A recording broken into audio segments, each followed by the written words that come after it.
It's the new year and there still isn't enough snow to open Virginia Meisner Snow Park. Is that unheard of? No. Is it common? No. Could it be El Niño? It could. But do you know what El Niño actually is? Or are they just words that come to mind when winter is, well, lackluster like it's been this far? I have to admit that I've been avoiding doing a full little did I know about El Niño because it's a very complex event. But this year in particular, it's become fodder on social media for all winter sports fans in Central Oregon. That's not surprising. The El Niño impacting the Pacific this year is a bit stronger than we've seen in a while.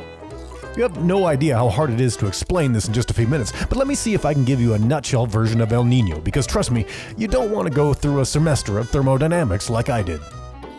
For reasons that are too detailed to get into now, trust me, the winds in the Pacific Ocean, the world's largest body of water, generally flow from east to west.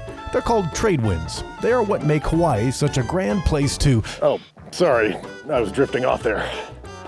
These trade winds usually push all the lighter, warmer water to the west, where it pools up near Australia and Southeast Asia.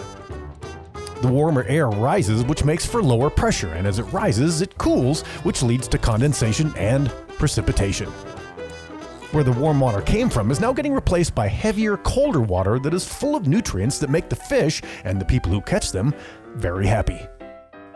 In an El Niño year, those trade winds become weaker and the warmer water gets spread out over more of the Pacific Ocean, having massive impacts on where storms develop and often funneling warmer, moister air into the northern latitudes. Meanwhile, the cold water that made the fish so happy, well, it sinks down, forcing the fish to leave home to find a more hospitable place to feed, and makes fishermen not so happy.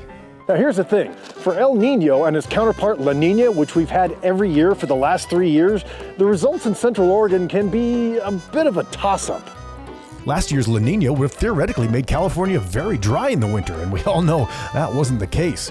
California went from 90% in drought last winter to drought-free in just one season. So just because we're in an El Niño or La Niña year doesn't mean it's guaranteed to act like it. So, how long is this going to last? Well, statistically it looks like this could stay with us through March. But, you know, Mother Nature always has tricks up her sleeves and always tries to stay balanced.